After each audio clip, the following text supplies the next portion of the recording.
दिल्ली के मुख्यमंत्री अरविंद केजरीवाल ने आरोप लगाया है कि केंद्रीय जांच ब्यूरो और प्रवर्तन निदेशालय अनावश्यक रूप से सभी को परेशान कर रहे हैं। इस तरह से देश प्रगति नहीं कर सकता।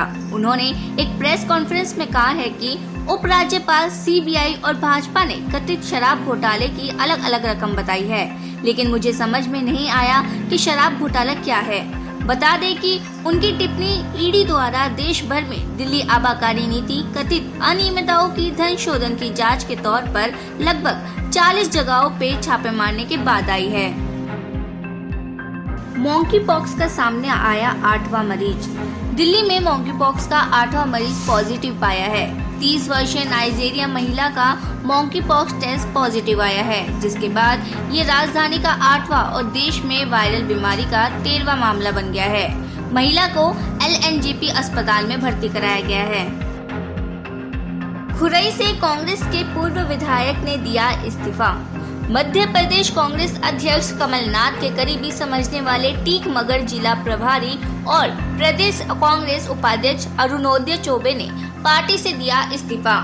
चौबे ने अपने इस्तीफा में लिखा कि मैं 30 वर्षों से कांग्रेस पार्टी की सेवा कर रहा हूँ, लेकिन हाल ही में खुरई में कांग्रेस पार्टी के कार्यकर्ताओं के साथ जो बर्ताव हुआ उसमें मैं और खुरई के सभी कार्यकर्ता दुखी है। अंततः मैं प्रदेश कांग्रेस के वरिष्ठ उपाध्यक्ष, टीक मगर जिला प्रभारी और कांग्रेस के सदस्य पद से इस्तीफा दे रहा हूँ। SCO सम्मेलन में पीएम ने तुर्की के राष्ट्रपति के साथ की बैठक। प्रधानमंत्री नरेंद्र मोदी ने उज्बेकिस्तान के समरकंद में SCO शिखर सम्मेलन के मौके पर अलग से तुर्की के राष्ट्रपति के साथ द्विपक्षीय बैठक की। इससे पहले पीएम मोदी ने SCO में खाद्य एवं ऊर्जा सुरक्षा संकट से निपटने के लिए लचीली आपूर्ति श्रृंखला की आवश्यकता पर बल दिया और कहा कि भारत की आर्थिक विकास दर इस साल 7.5% रहने की उम्मीद है, जो दुनिया की प्रमुख अर्थव्यवस्थाओं में सबसे अधिक होगी। ईडी ने की 40 जगहों पर छापेमारी।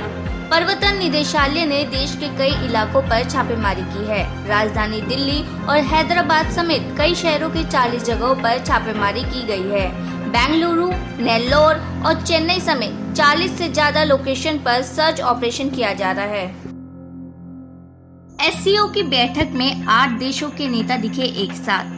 SCO में भारत के अलावा कजाकिस्तान, चीन, रूस, किर्गिस्तान, ताजिकिस्तान, पाकिस्तान और उज्बेकिस्तान शामिल है। ईरान और बेलारूस भी इस संगठन में शामिल होने के लिए तैयार है। मैरिटल रेप मामले में सुप्रीम कोर्ट ने केंद्र सरकार को जारी किया नोटिस। मैरिटल रेप मामले में सुप्रीम कोर्ट ने केंद्र सरकार को नोटिस जारी किया। अब कोर्ट फरवरी 2023 में मामले की सुनवाई करेगी। मैरिटल रेप के मामले में दिल्ली हाई कोर्ट की बेंच के विभाजित फैसले को चुनौती दी गई है। दरअसल 11 मई को दिल्ली हाई कोर्ट के 2 जजों ने अलग अलग फैसला दिया था। अब सुप्रीम कोर्ट तय करेगा कि मैरिटल रेप अपराध है या नहीं। ऑनलाइन गेमिंग प्रतिबंध हटाने के मामले में SC ने जारी किया नोटिस। कर्नाटक सरकार की ओर से ऑनलाइन गेमिंग पर प्रतिबंध हटाने के खिलाफ कर्नाटक हाई कोर्ट के फैसले को चुनौती देने के मामले में सुप्रीम कोर्ट ने नोटिस जारी किया है। कर्नाटक सरकार ने अपनी याचिका में कहा है कि अवैध गेमिंग को रोकने के उद्देश्य से ये कानून बनाया गया था। दरअसल 14 फरवरी को कर्नाटक हाई कोर्ट ने राज्य सरकार के उस कानून में संशोधन के प्रावधानों को रद्द कर दिया था, जिसमें ऑनलाइन गेम सहित सट्टेबाजी और स्किल खेल प्रतिबंधित है। कांग्रेस कार्यकर्ताओं ने फंड न देने पर सब्जी वाले को धमकाया। केरल में कांग्रेस के प्रदेश अध्यक्ष के सुधाकरन ने भारत जोड़ो यात्रा के लिए फंड संग्रह में 2000 रुपए का भुगतान नहीं करने के लिए एक सब्जी दुकान के मालिक को कथित रूप से धमकी देने वाले पार्टी के 3 कार्यकर्ताओं को निलंबित कर दिया। SCO समिट में चीन को बड़ा झटका। GSI को लेकर जताई असहमति।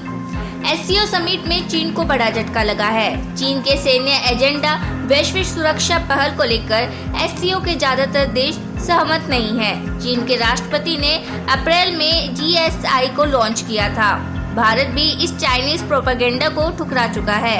GSI के बहाने चीन क्वाड के खिलाफ एक सैन्य संगठन बनाना चाहता है। इटली में तूफान की वजह से 7 लोगों की मौत। इटली एक बार फिर से भयंकर तूफान के चपेट में है। इस तूफान में अब तक 7 लोगों की मारे जाने की खबर है। जानकारी के मुताबिक बीती रात इटली में जबरदस्त तूफान ने दस्तक दिया, जिसके बाद भारी बारिश से इटली का मध्य इलाका जलमग्न हो गया। ताजिकिस्तान और किर्गिस्तान के बीच संघर्ष, 3 की मौत। उज्बेकिस्तान के समरकंद में चल रहे SCO सम्मेलन के दौरान इसके 2 सदस्य देशों ताजिकिस्तान और किर्गिस्तान के बीच जंग छिड़ गई है। ताजिकिस्तान ने किर्गिस्तान पर हमले तेज कर दिए हैं। इनमें 3 लोगों की मौत हुई है, साथ ही कुछ लोग घायल हो गए हैं। किर्गिस्तान की सेना का आरोप है कि पहले ताजिकिस्तान की ओर से गोलीबारी की गई थी। चीन की हाई राइज बिल्डिंग में लगी आग।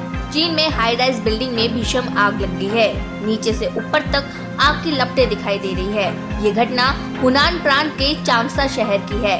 आग लगने की सूचना मिलते ही दमकल की गाड़ियां मौके पर मौजूद है और आग बुझाने की कोशिश की जा रही है। कश्मीरी पंडितों के नरसंहार मामले में केंद्र से SIT गठित करने की उठाई मांग। जम्मू कश्मीर से कश्मीरी पंडितों के नरसंहार मामले में SIT के गठन करने की मांग की गई है, जिस पर केंद्र सरकार को वी द सिटीजन नाम के NGO ने अपना ज्ञापन भेजा है।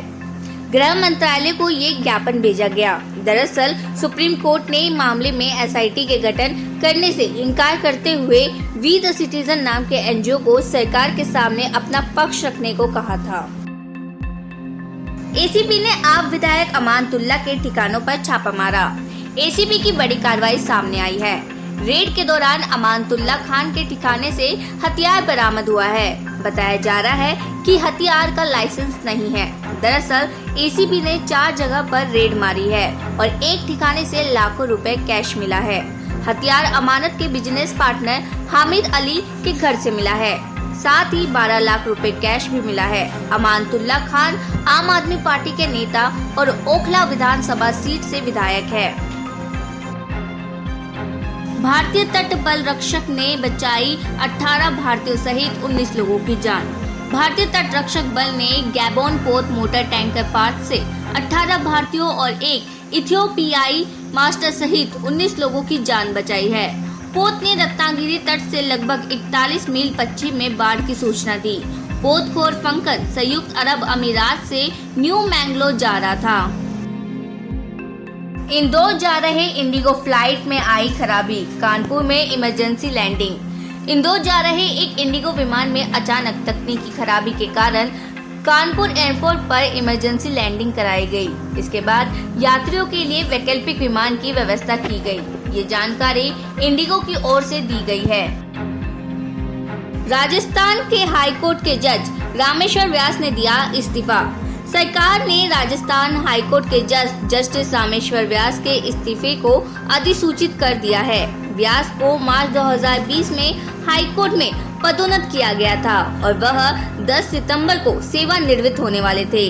उनका इस्तीफा 31 अगस्त 2022 दोपहर बाद में प्रभावी हुआ। सरकार द्वारा जारी अधिसूचना में कहा गया है कि जस्टिस रामेश्वर व्यास ने राजस्थान हाईकोर्ट के न्यायाधीश पद से संविधान के अनुच्छेद 217 के खंड 1 के प्रावधान 1 के तहत 31 अगस्त 2022 दोपहर बाद में अपना इस्तीफा दे दिया है।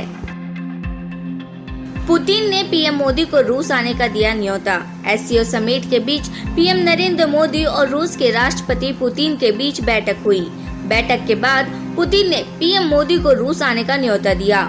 यूक्रेन और रूस के बीच जारी युद्ध पर पीएम नरेंद्र मोदी ने बात कही। उन्होंने कहा कि बातचीत के जरिए युद्ध का हल निकाला जा सकता है। आज का युग युद्ध का नहीं है। देश 45 साल से कर रहा है बेरोजगारी का सामना।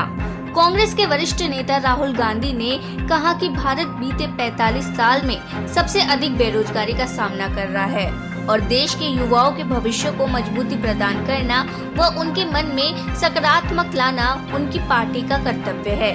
गांधी 7 सितंबर को शुरू हुई भारत जोड़ो यात्रा के सिलसिले में कोल्लम पहुंचे।